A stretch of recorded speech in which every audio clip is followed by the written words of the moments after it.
आइए शुरुआत करते हैं अच्छी और सच्ची खबरों की बात। सबसे पहले भारतीय सेना के युद्धाभ्यास की। राजस्थान के रेगिस्तान से लेकर उत्तराखंड के ऊंचे पहाड़ों पर इस समय भारतीय सेना के जवान युद्धाभ्यास में जुटे हैं। एक तरफ जहां महाजन फील्ड फायरिंग रेंज में भारत और ऑस्ट्रेलिया की सेनाएं पहली बार संयुक्त युद्धाभ्यास में जुटी हैं, तो वहीं दूसरी तरफ उत्तराखंड के औली में भारत और अमेरिका की सेनाएं मिलिट्री एक्सरसाइज कर रही हैं। इस युद्धाभ्यास के जरिए दोनों देशों की सेनाएं समझ और समन्वय को और बेहतर बनाने में जुटी हैं। भारत और अमेरिका के बीच आर्मी एक्सरसाइज का यह 18वां एडिशन है, जो करीब 10,000 फीट की ऊंचाई पर इस वक्त चल रहा है। इस एक्सरसाइज में क्या कुछ खास है, देखिए जरा।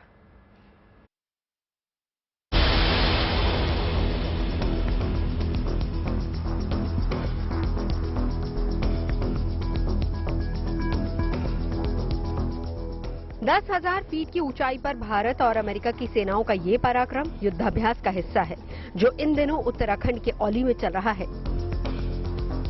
हर साल बारी बारी से ये मिलिट्री एक्सरसाइज भारत और अमेरिका में होती है। पिछले साल ये एक्सरसाइज अमेरिका के अलास्का में हुई थी, इसीलिए इस बार इसके 18वें एडिशन का आयोजन भारत में किया गया, जिसमें दोनों देशों की सेनाएं एक दूसरे से रण कौशल की गुर साझा कर रही हैं। खासकर भारतीय सेना के जवान, जो हाई ऑल्टीट्यूड एरिया में किसी भी ऑपरेशन को करने की कुशलता रखते हैं, वो इस युद्धाभ्यास के दौरान अमेरिकी जवानों को इसकी बारीकी सिखा रहे हैं। हाई ऑल्टीट्यूड वॉरफेयर की सबसे बड़ी चुनौती होती है इस तरह की चोटियां चढ़ना, और खास करके क्योंकि सड़कें नहीं होती हैं, रोड कनेक्टिविटी की कुछ कुछ जगहों पर बहुत कमी होती है, और इसके अलावा और कोई तरीका नहीं होता है, कोई साधन नहीं होता है चोटियों पर चढ़ने के लिए। और इस वक्त जो हम देख रहे हैं वो यही है कि कैसे एक रॉक क्लाइंबिंग एक्टिविटी हो रही है भारतीय और यूएस ट्रूप्स के बीच। जैसे और सारी एक्सरसाइजेज में भी दोनों ट्रूप्स एक साथ जोड़ियों में काम कर रहे हैं, यहाँ पर भी हम ऐसा ही देख पा रहे हैं। और ये बहुत अहम ड्रिल है हाई ऑल्टीट्यूड वॉरफेयर के लिए, और जो यूएस ट्रूप्स हैं काफी कुछ यहाँ से सीख के जा रहे हैं। चाहे रस्सी के सहारे ऊंचे पहाड़ों पर चढ़ना हो या फिर घने जंगल में छिपे दुश्मनों का खात्मा करना, अमेरिकी सेना के जवानों ने रणकौशल की इस विधा को सीखने के लिए पूरी ताकत झोंक दी। औली से आई ये तस्वीरें भी इसी बात की गवाही दे रही हैं। जंगल वॉरफेयर में किस तरह से ट्रेनिंग होती है, इसकी एक ड्रिल यहाँ पे की जा रही है। यूएस और इंडियन आर्मी के ट्रूप्स जो हैं उनको एक मिशन दिया गया है, डिप्लॉय किया गया है, और इनको टारगेट सेट किए गए हैं। ये ड्रिल खास करके उन इलाकों में बहुत ज्यादा कारगर मानी जाती है जहां पे काउंटर टेररिज्म या काउंटर इंसर्जेंसी ऑपरेशंस किए जाते हैं। और इसीलिए जो है ये एक जो जंगल है उसके अंदर जिस तरह से सिचुएशन बनाई गई है, वहां पर ये ड्रिल कर रहे हैं यूएस और इंडियन आर्मी के ट्रूप्स। हाई ऑल्टीट्यूड एरिया में लड़ाई लड़ने, लॉजिस्टिक और मेडिकल की जो क्षमता भारतीय सेना के पास है, वो किसी दूसरे देश के पास नहीं है। इसीलिए इस आर्मी एक्सरसाइज में शामिल अमेरिकी सेना के जवान भी इसकी तारीफ करने से खुद को रोक नहीं पाए। What are the learnings that you take from here professionally? Professionally, we've learned a lot about the Indian Army tactic, and I think they've learned a lot from us. We did a similar exercise last year for UWS 21, where they came to our unit, and now we're here. And it's been a similar exchange of tactics and how we operate, but we've really learned a lot from the nuances of how each of us, I guess, conduct operations. And it's been very interesting and very informative. इस युद्धाभ्यास के दौरान hi tech हथियारों के जरिए भी दोनों सेनाओं ने अपनी अपनी तैयारियों को परखा। इस दौरान एक रोबोटिक गन ने सफलतापूर्वक टारगेट को नष्ट करने के ऑपरेशन को अंजाम दिया। इतना ही नहीं, इस युद्धाभ्यास में भारतीय सेना के खास चील कमांडो अर्जुन ने भी अपने हुनर को बाखूबी से प्रदर्शित किया। असल में ये एंटी ड्रोन चील, जिसे पंजों के जरिए दुश्मन ड्रोन को मार गिराने के लिए ट्रेनिंग दी जा रही है, एलएसी से सिर्फ 100 किलोमीटर दूर चल रही ये एक्सरसाइज भविष्य के खतरों और चुनौतियों को देखते हुए बेहद अहम है। उत्तराखंड के औली से अभिषेक भल्ला के साथ bureau report, good news today. और अब बात करते हैं बीएसएफ की। सीमा सुरक्षा बल यानी बीएसएफ आज अपना 58वां स्थापना दिवस मना रहा है। बीएसएफ की स्थापना साल 1965 में देश की सीमाओं की रक्षा और अंतर्राष्ट्रीय अपराध को रोकने के लिए की गई थी। तब से लेकर बीएसएफ के जांबाजों ने देश सेवा में कोई कोर कसर नहीं छोड़ी, चाहे तस्करों पर नकेल कसना हो या फिर देश के दुश्मनों को जवाब देना। बीएसएफ ने अपनी बेमिसाल बहादुरी से हर खतरे को नाकाम किया है। 58वें स्थापना दिवस के इस मौके पर प्रधानमंत्री मोदी और गृह मंत्री अमित शाह ने ट्वीट करके बीएसएफ को स्थापना दिवस की बधाई दी।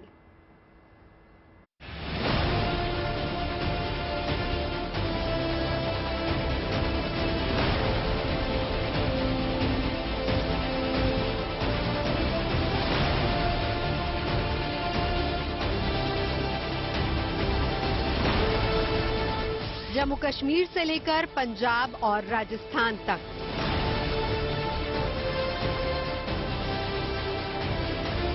छत्तीसगढ़ से लेकर ओडिशा तक,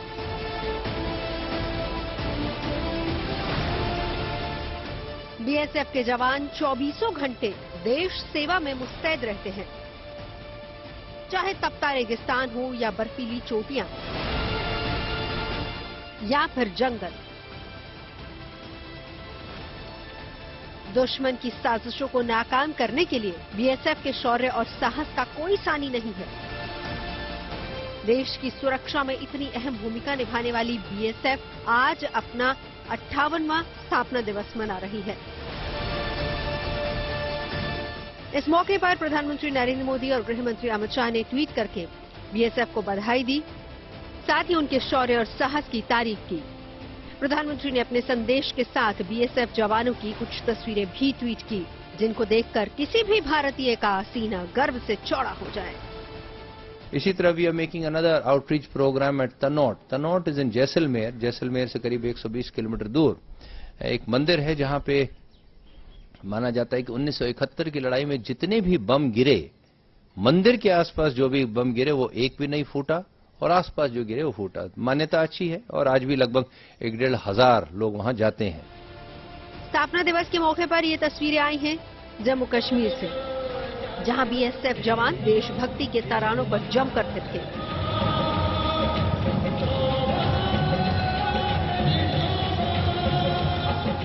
तो किसी ने देशभक्ति के गीत गाकर अपने साथियों का मनोरंजन किया।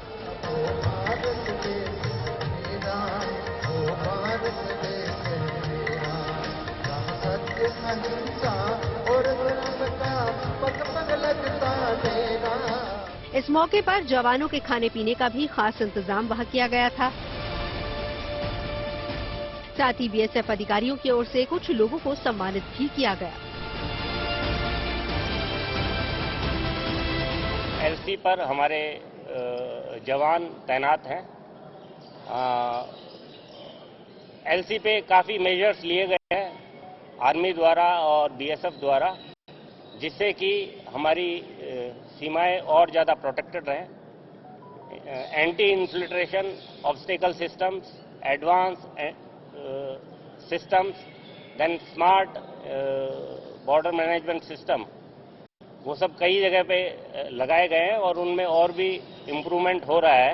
नए उपकरण, नए वेपन्स, सर्विलेंस इक्विपमेंट वो हमारी बॉर्डर फोर्सेस को हम दे रहे हैं, जिससे कि उनकी प्रोफेशनल एफिशिएंसी और ज्यादा इम्प्रूवमेंट हो। देश की सीमाओं की सुरक्षा और अंतर्राष्ट्रीय अपराध को रोकने के लिए 1965 में सीमा सुरक्षा बल की स्थापना की गई थी। तब से लेकर बीएसएफ का राष्ट्र की सेवा करने में शानदार इतिहास रहा है।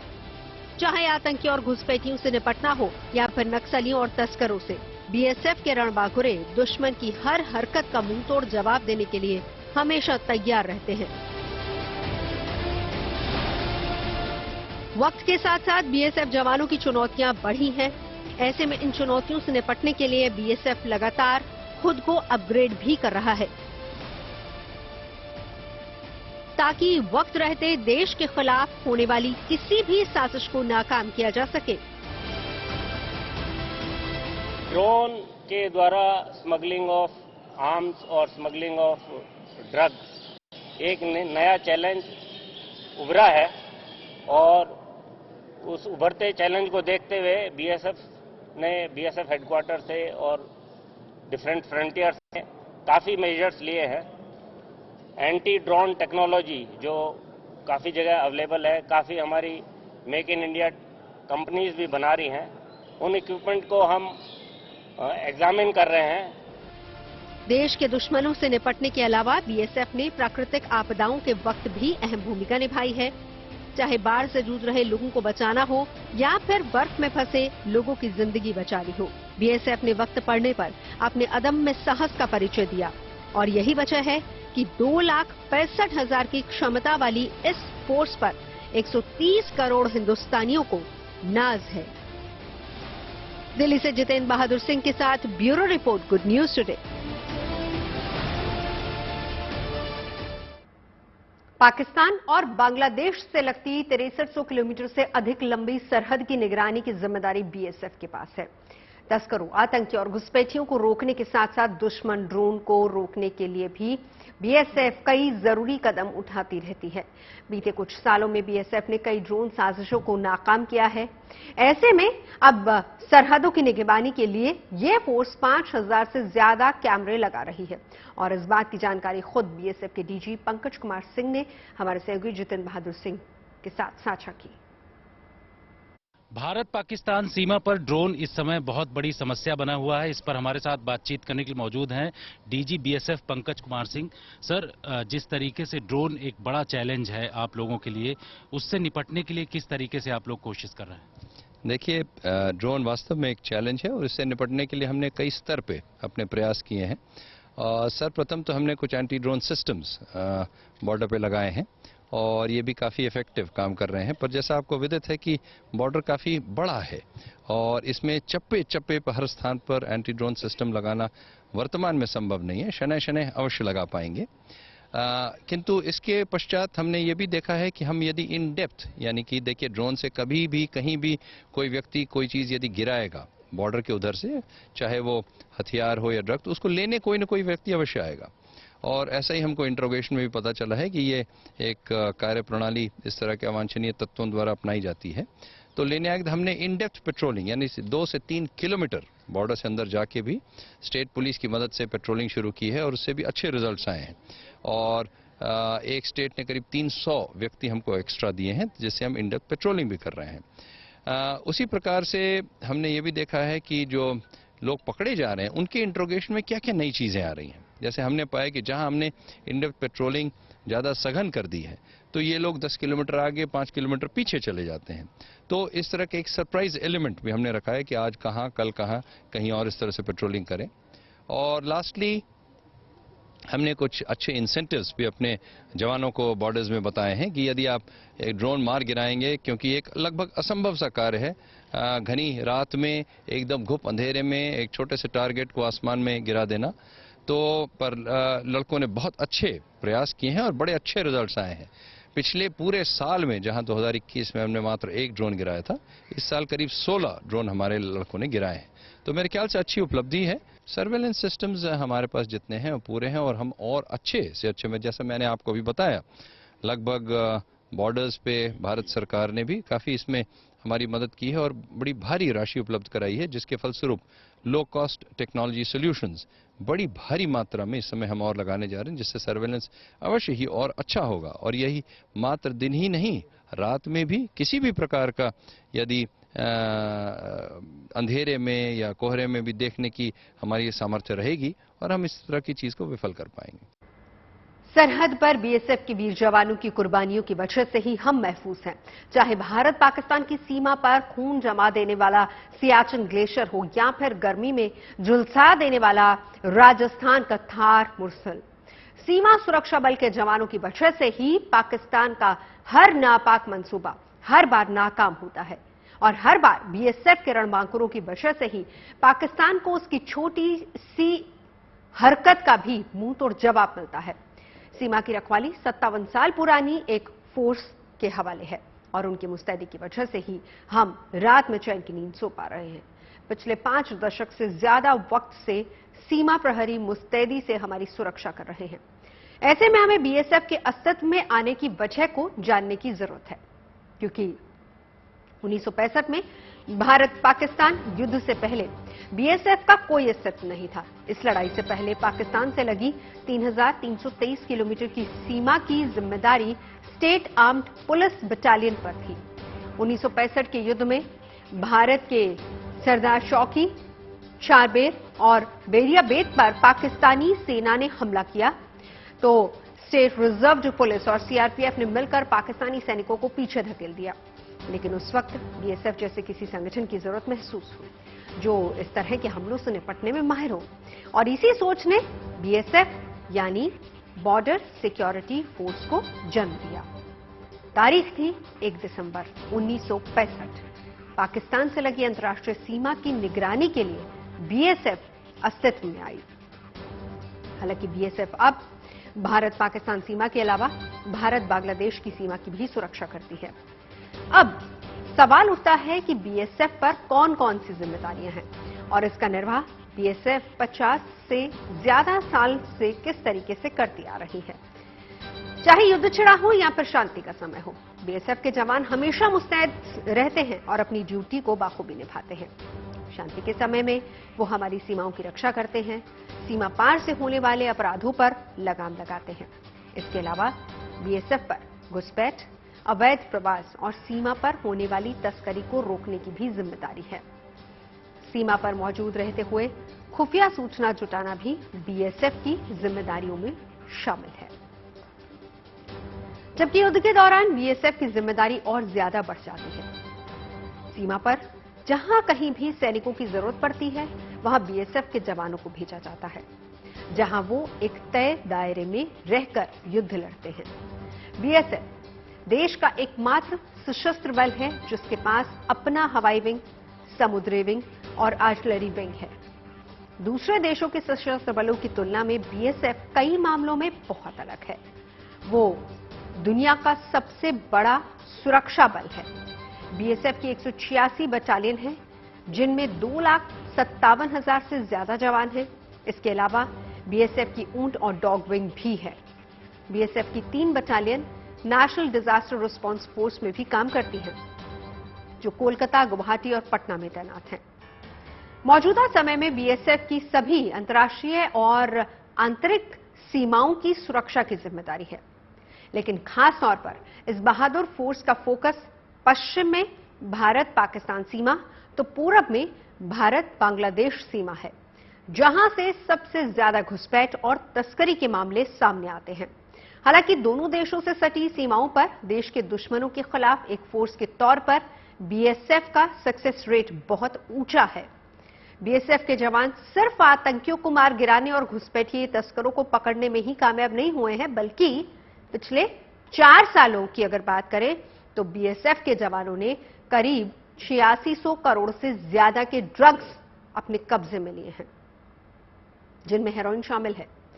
बीएसएफ की ही वजह से करीब 1,62,000 से ज्यादा मवेशी और पशु तस्करों के चंगुल से निकल पाए, चाहे उस पर भारत और पाकिस्तान की 3,323 किलोमीटर लंबी सीमा या भारत और बांग्लादेश की 4,096 किलोमीटर लंबी सीमा की जिम्मेदारी ही क्यों ना हो। अपने अदम्य साहस और कर्तव्य निष्ठा की वजह से हमारी सीमाएं हमेशा सुरक्षित रही हैं और इस वक्त बीएसएफ की मौजूदगी देश के 12 राज्यों में है, जिनमें 2 केंद्र शासित प्रदेश हैं। इनमें असम है, पश्चिम बंगाल और पंजाब ऐसे राज्य हैं जहां पहले की तुलना में बीएसएफ को ज्यादा अधिकार मिले हैं। पिछले साल के अक्टूबर महीने की बात करें तो बीएसएफ को सिर्फ 15 किलोमीटर के अंदर ही कार्रवाई का अधिकार था, लेकिन घुसपैठ और तस्करी के मामले ज्यादा आने की वजह से उसकी कार्रवाई की सीमा 50 किलोमीटर तक कर दी गई, जिसमें बिना वारंट तलाशी, गिरफ्तारी और जब्ती जैसी सख्त कार्रवाई भी शामिल है। असल में अपने गठन के बाद से देश की सुरक्षा में बीएसएफ का योगदान सराहनीय रहा है। बीएसएफ के वीर जवानों के जरिए सीमा पर सैकड़ों संदिग्ध और आतंकी पकड़े गए हैं या फिर उनको मार गिराया गया। उनसे सैकड़ों अवैध हथियार भी जब्त हुए हैं। बीएसएफ की ये उपलब्धियां सरकारी वेबसाइट पर आंकड़ों के रूप में भी दर्ज हैं।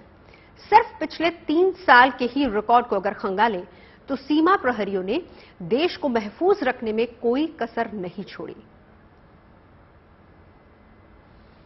अगली अच्छी खबर, आज का दिन ऐतिहासिक है, वो इसलिए क्योंकि आज देश की नई डिजिटल करेंसी लॉन्च हुई है।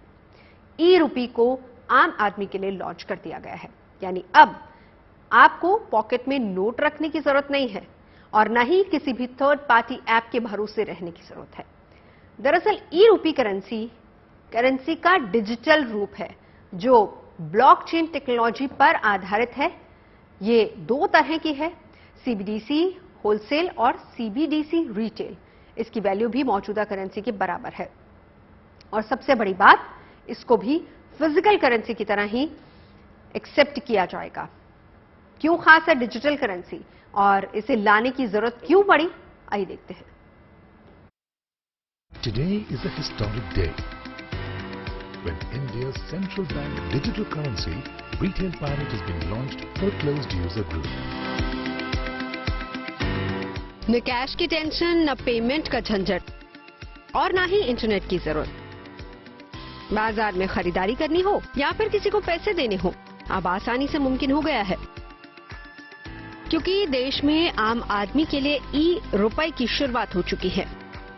ई रूपी का इस्तेमाल अभी तक थोक में लेन देन के लिए किया जा रहा था, लेकिन अब डिजिटल करेंसी लेन देन के लिए भी शुरू हो गई है।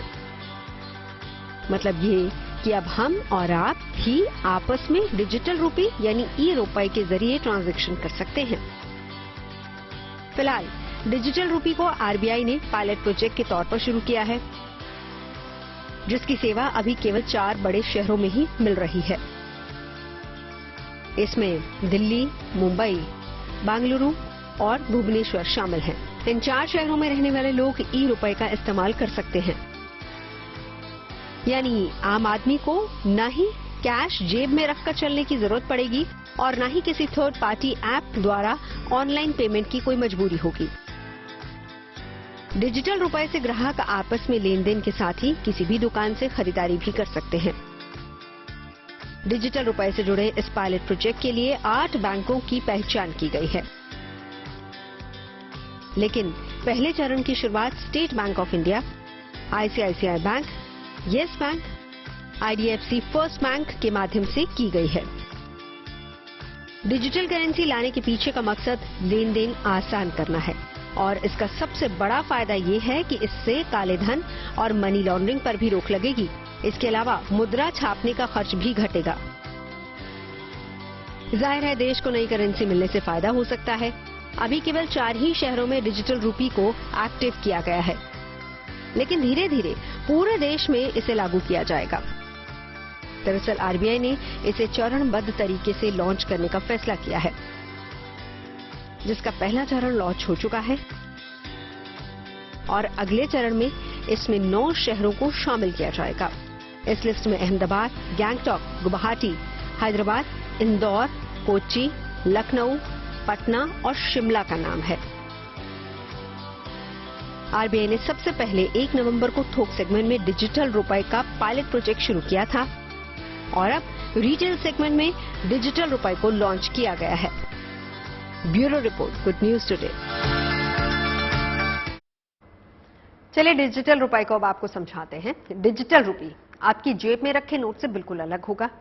ना तो ये नोट की तरह जेब में रखने के लिए मिलेगा और ना ही प्रिंट होगा, बल्कि टेक्नोलॉजी के जरिए आप इस रुपए का इस्तेमाल कर सकते हैं।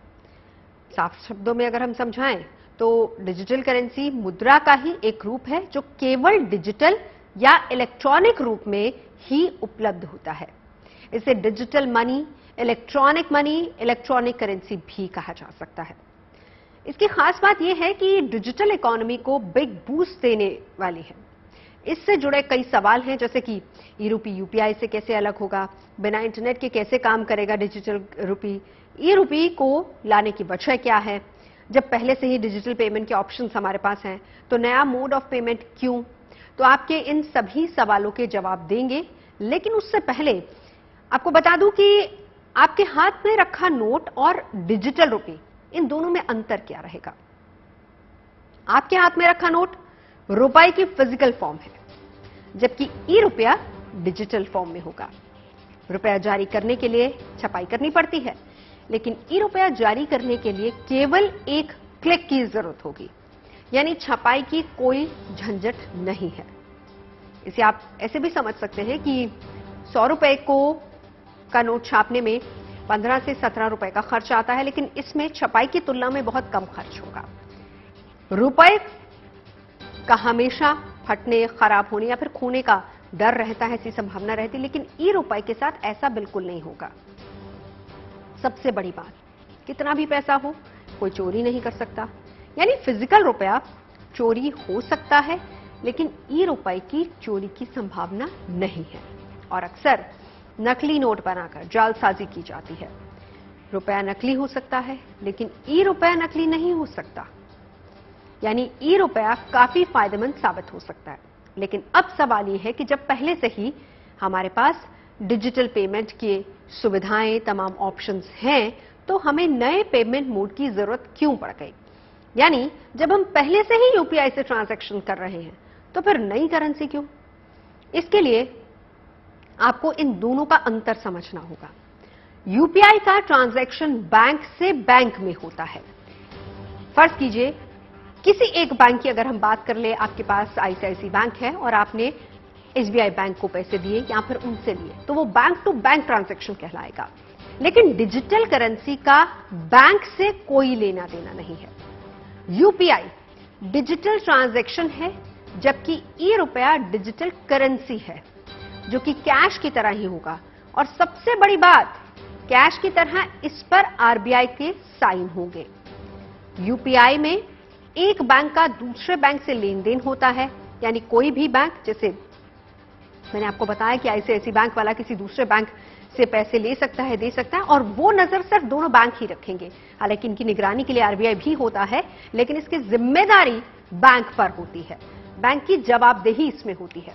लेकिन डिजिटल करेंसी का बैंक से लेना देना नहीं है, यानी डिजिटल करेंसी में लेन देन में पूरी तरह से आरबीआई इन्वॉल्व है, जिम्मेदारी आरबीआई की ही है, मॉनिटरिंग बॉडी आरबीआई ही रहती है।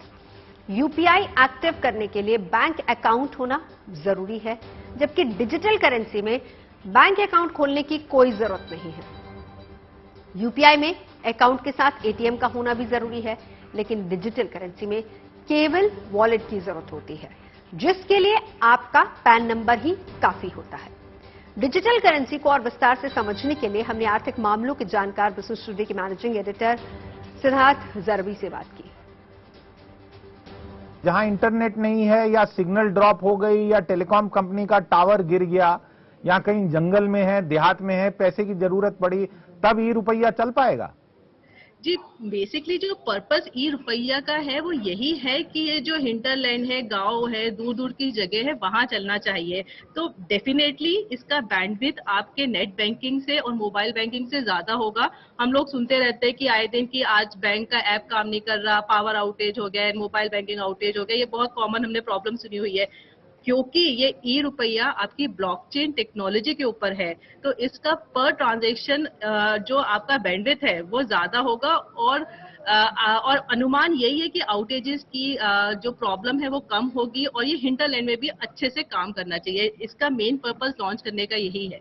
इसकी आवश्यकता क्या थी? आज तो बैंकों से हमारी सैलरी या कोई खरीद फरोख्त सारा डिजिटल ही हो रहा है, और हम पेमेंट भी कर रहे हैं, चाहे हम सरकारी भीम ऐप से करें, national payment corporation of India की बहुत बढ़िया ऐप है भीम ऐप, चाहे आप बैंक के इंटरनेट व्यवस्था से यूज करो पेमेंट पोर्टल से, या आप जीपे कर लो, पेटीएम कर लो, पता नहीं कितनी सारी हैं, नाम भी नहीं आजकल पता रहते हैं। तो इसकी जरूरत क्यों पड़ी? तो सिद्धार्थ, हम ना जैसे धीरे धीरे इवॉल्व हुए पेमेंट सिस्टम में, मैं बोलूंगी कि हमें एक टाइम पे लगता था एनएफटी बहुत फास्ट है, फिर आईएमपीएस आ गया, फिर 24/7 मनी हमारे पास होने लगी। बट हम धीरे धीरे इवॉल्व कर रहे हैं। पर इस जो सीएनबीसी है ये इवॉल्विंग का नेक्स्ट फेज है। इससे होगा क्या, सबसे पहले आपका असर पड़ेगा, अभी तो हम इसमें डोमेस्टिक यूज में ही फोकस कर रहे हैं, बट हम अगर लॉन्ग टर्म इम्पैक्ट देखते हैं तो जो ये क्रॉस बॉर्डर ट्रांजैक्शंस हैं वो आपके करीब करीब हफ्ता लगा देती हैं पैसे बैंक अकाउंट से ट्रांसफर होने में। तो सीबीडीसी अगर हम फॉरेन बैंक ट्रांजैक्शन में यूज करते हैं तो आशा है कि ये जो टाइम लिमिट है ये बहुत कम हो जाएगी। हो सकता है जो अभी एक एक हफ्ता ले रहा है वो 1-2 घंटे में हो जाए सीबीडीसी का। ये और बहुत अगर मैं बढ़िया बात domestic- बताई आपने हमारे दर्शकों को, और इसको थोड़ा सा और अगर मैं प्रयास करूं समझाने का, यानी कहीं पे गल्फ देशों में हमारे देश के नागरिक वहां पे कामकाज कर रहे हैं, अपने घर परिवार को पैसा भेजते हैं, वो अलग अलग कंपनीज का इस्तेमाल करते हैं, निजी क्षेत्र की, बैंक द्वारा वो पैसा जाता है, पहुंचने में कुछ दिन लगते हैं, जो टीना जैन बता रही हैं, और उस बीच में उस पैसे पे कोई और मलाई कमाता है।